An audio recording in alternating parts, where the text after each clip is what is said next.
Hey there, I'm Mike Rignetta. This is Crash Course Theater, and today we'll be looking at the surviving literature of Roman drama, because Roman life wasn't all naval battles, naked miming prostitutes, and Christians being eaten by lions. Sometimes you had to take a break and go watch a play.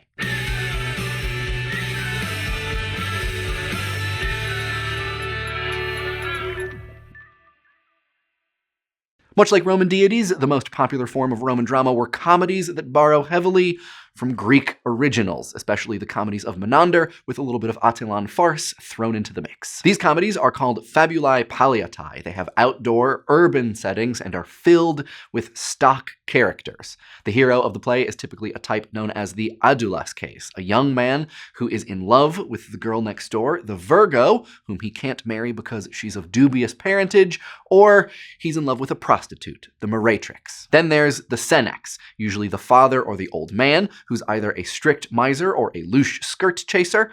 Other characters are the servus, the wily slave, the leno, the pimp, the miles gloriosus, the bragging soldier, and the parasite, a slave character who sponges off of his master. Sometimes wives and maidservants appear too. These stock characters get themselves involved in stock plots, often a couple plots per play. Typical ones involve thwarted lovers, disagreement between parent and child, and mistaken identity, which is way easier to pull off when everyone is wearing masks. Sometimes there's a direct address to the audience too, kind of like a parabasis, and almost always there's a happy ending, at least for the lovers.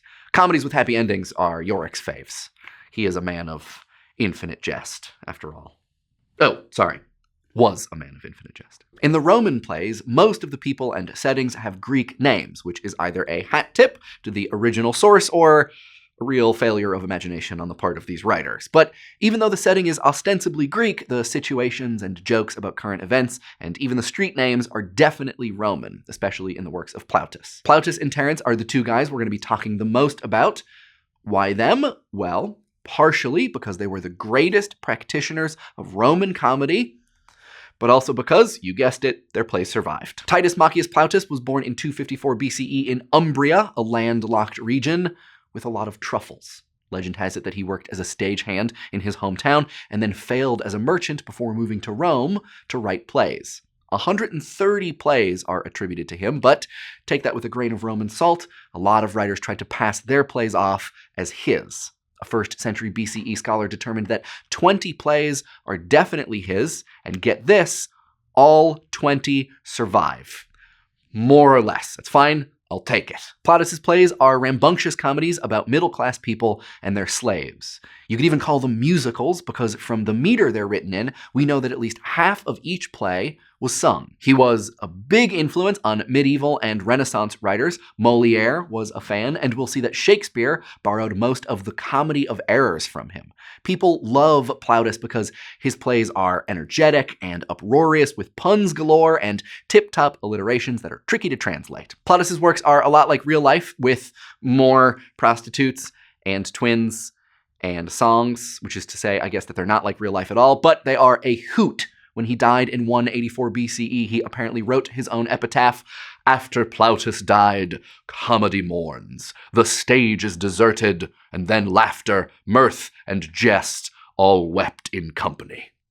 Okay, now tell us how you really feel about yourself. Yeesh. The other major comic playwright was Publius Terentius Afer, aka Terence, who's possibly the first playwright of color.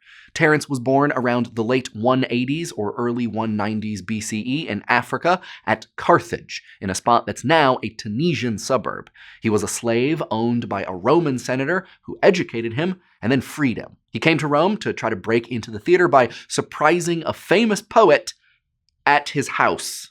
The poet was not thrilled, but then Terence began to read his play, and suddenly the poet was totally into it. Don't take too many lessons from this, though. I didn't get this job by showing up on Stan's doorstep with a stack of things to explain.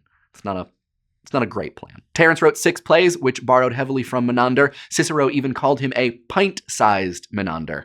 After the 6th, he decided that he needed to travel more to write better plays, so at the age of 25, he left Athens and died at sea. His style is more sophisticated than Plautus's. The comedy is a little less rowdy, but the ironies are deeper. The characters are saner, the meter is more regular, and the constructions are sturdier. Fewer plot holes, fewer dirty jokes, some really elegant Latin.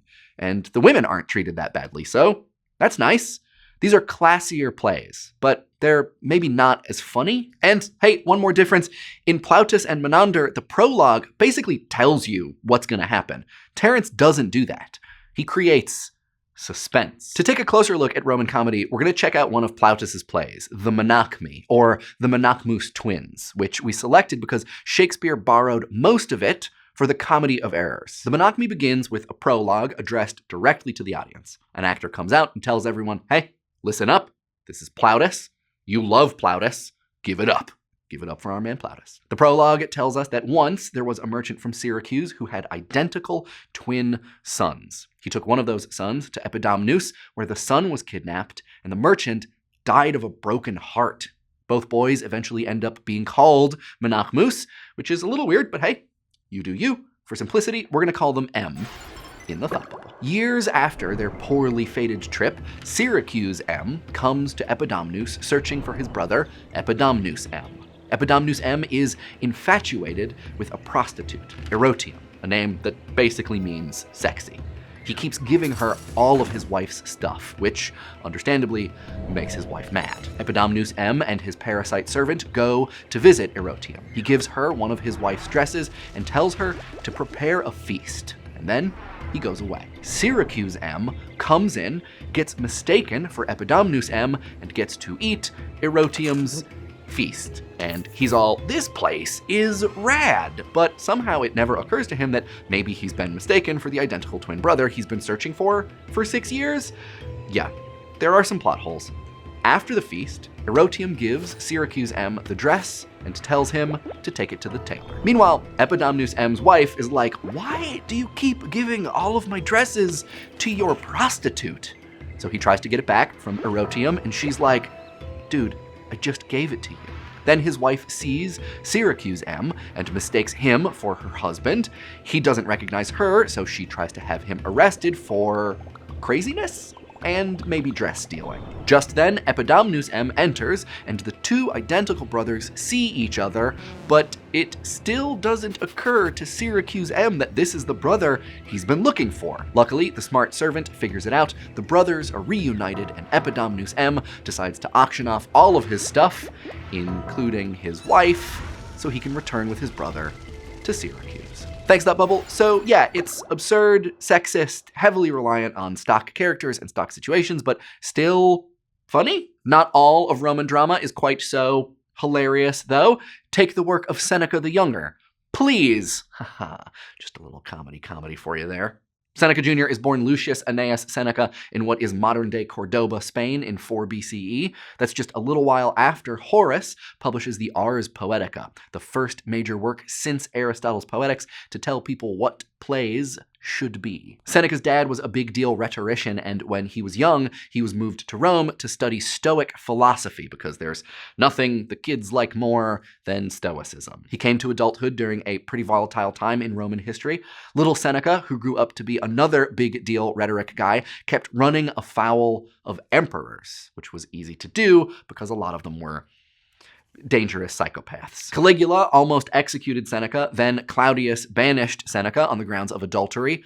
Claudius's wife called him back and installed him as a tutor for Nero, who became emperor, and kept Seneca on as a counselor. But then Nero went a little crazy, and even though Seneca was retired, Nero blamed him for taking part in a conspiracy and ordered him to kill himself, so Seneca did. Man, Stoics. Ew.